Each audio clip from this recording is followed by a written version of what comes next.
Technology is the evolutionary catapult of mankind. With it, man has explored the infinite cosmos and unlocked the tiny atom. He has cheated death and given new meaning to life. But technology is a double-edged sword, and in mankind's quest to create life, he has unleashed chaos.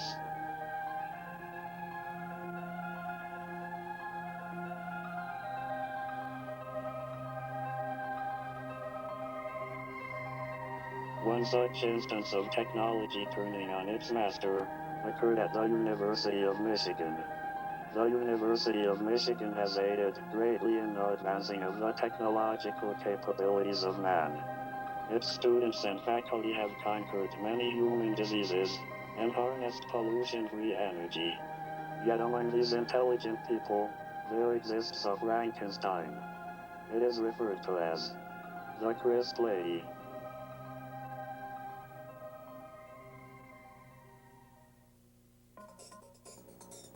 I hate crisp. I mean, first of all, think of the name, crisp. Does anyone know what it stands for? I did a little research. It stands for Computerized Registration Involving Student Participation. First of all, is that the dumbest name you've ever heard? Second of all, student participation. I'll tell you what kind of student participation it is. It's screaming at the phone because it just sucks so much. You can't do anything about registration. So I called up Crisp, right? I was in my room, I dialed 81881. Yeah, everyone memorizes the number in their first year. And I called up, like, welcome to the University of blah, blah, blah, whatever.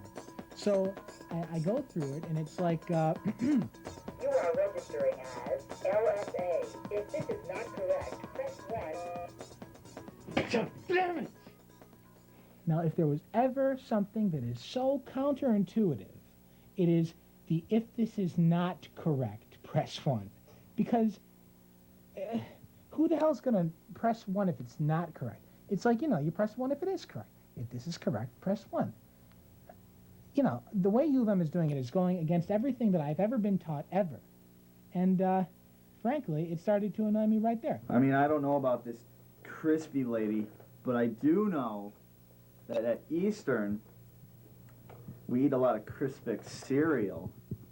Really? Yeah, we eat it in class. We like the way it sounds.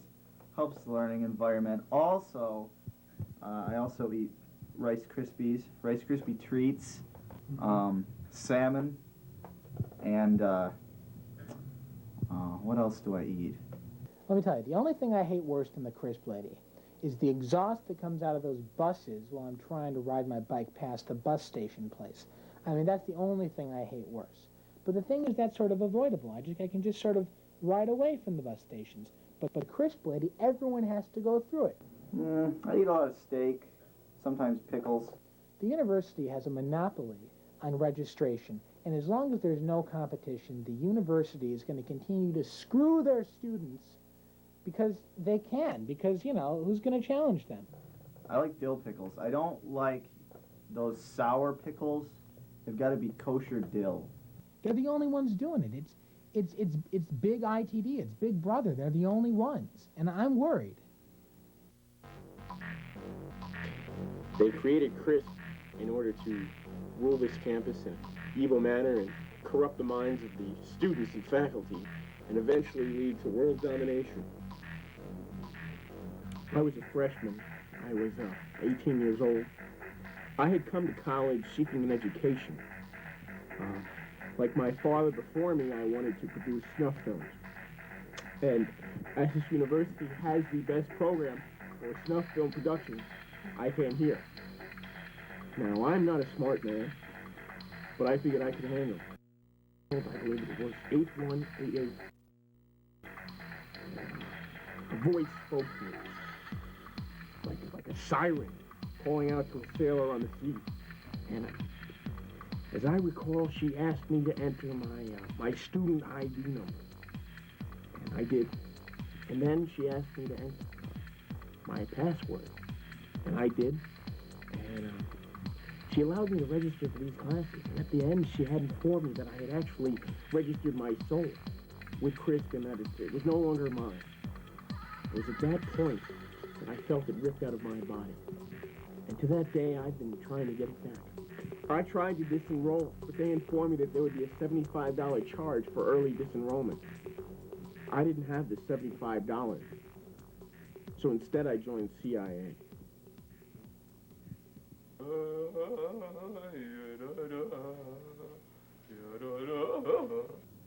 It says that in the end of days an evil one will come, who will speak evil but have no mouth. Machal apach al pania v'nisimti et shiachareta. It's a in translation that the evil one will say things like one or not one.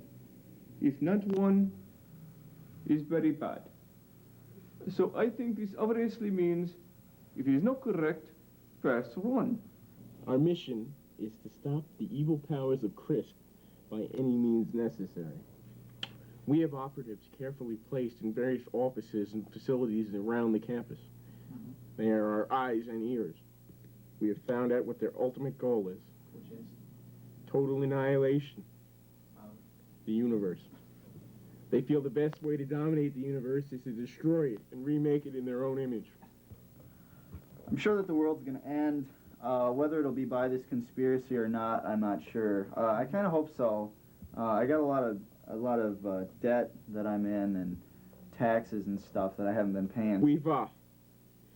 We've looked to enlist troops from the various student organizations of all types. The Greek system, the gay and lesbian communities, mostly the gay and lesbian communities. We've sought to also enlist the bums of Ann Arbor in our cause, and they have done so willingly, and they will work for 40s. They've been very useful in the fight. I've also organized several missions and battles that have taken place. Unfortunately, we were not able to win any of these. In one such mission, which I personally spearheaded, we planted a device of my own design, which is known as the Brazier bomb, in the headquarters of CRISP. The plan was that this Brazier bomb would go off, launching D-cup-sized braziers all over the building, thereby confusing and suffocating all the work there.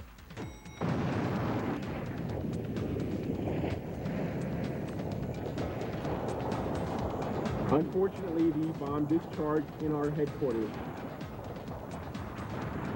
It was an incredible debacle. I myself was almost suffocated by several full-figured bras. Many of our operatives had to be rushed to the hospital and they had to be de-brazier-related.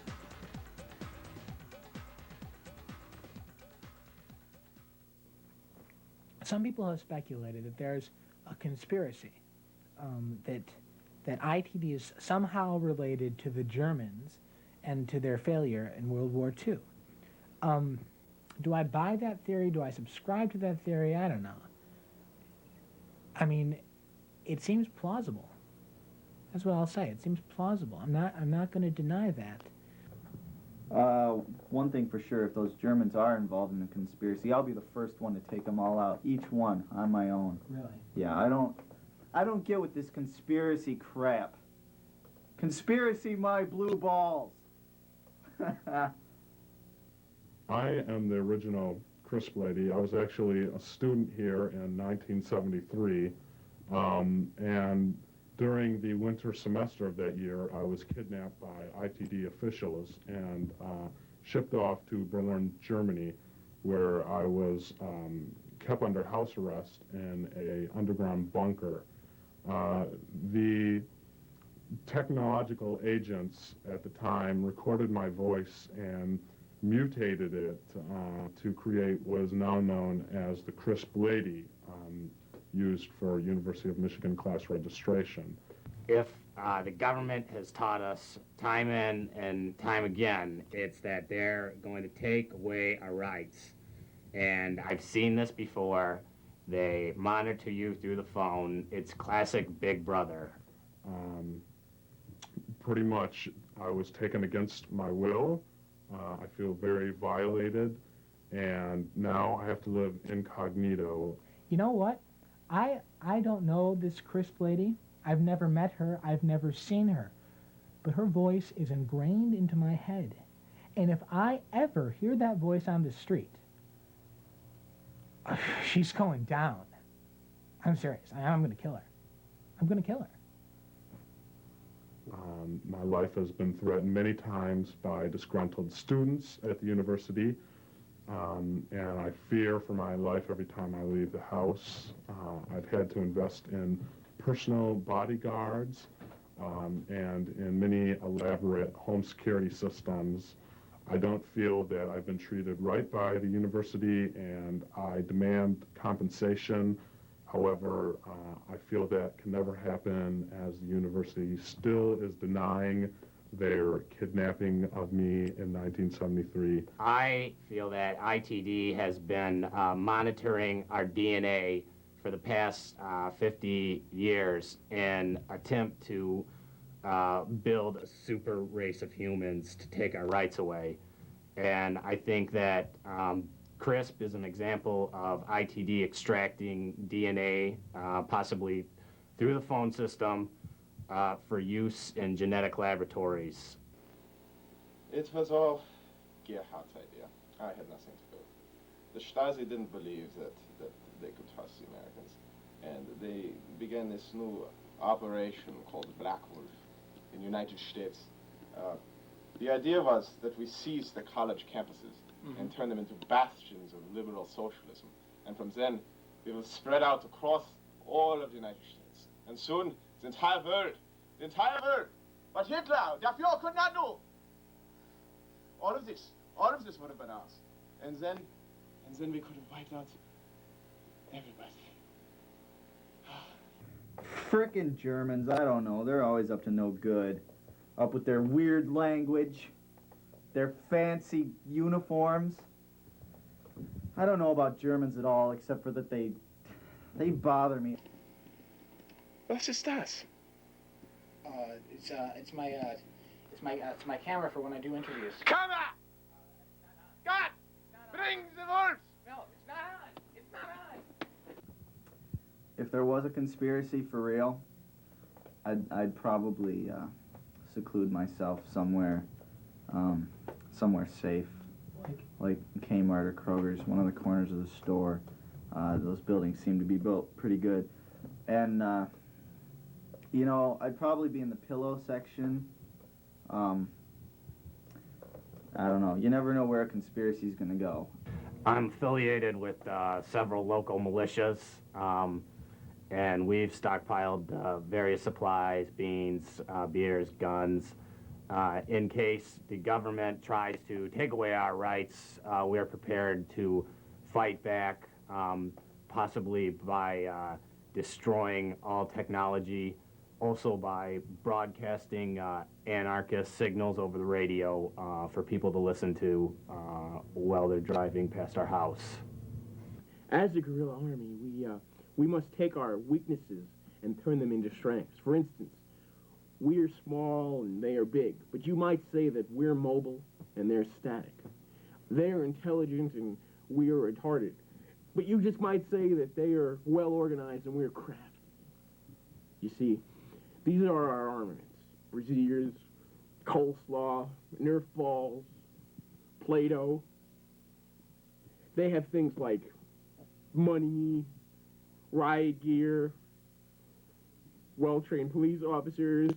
I just want justice, and I want the students at the university to know the truth about the CRISP system and about my participation in that. It's probably a conspiracy. Yeah, it's a conspiracy, all right. I'm sure of that now. Before I wasn't so sure, but now that I've given it some more thought, I'm like positive.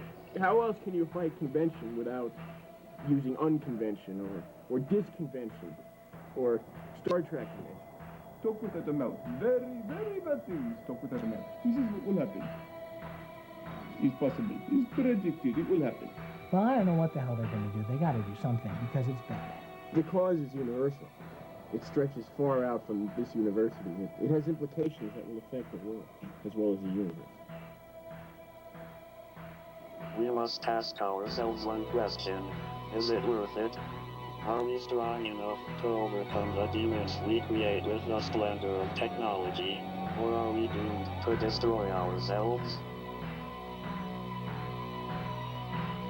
One thing is for sure. As our technological capabilities increase, mankind's power to pervert progress will grow exponentially.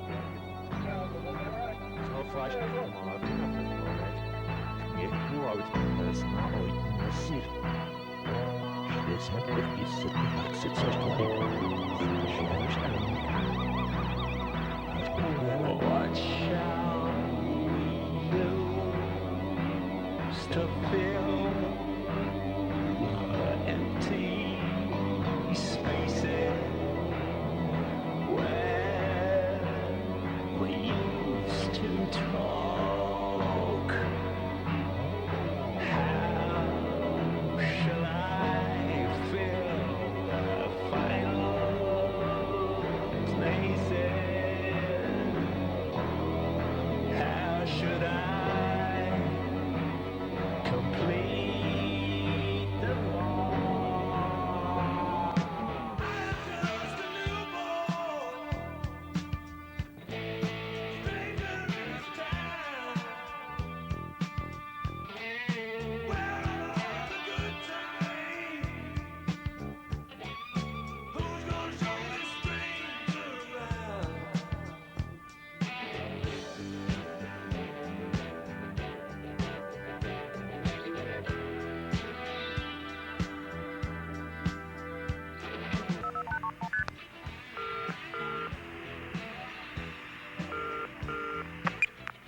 Hello, this is United States calling. Are we reaching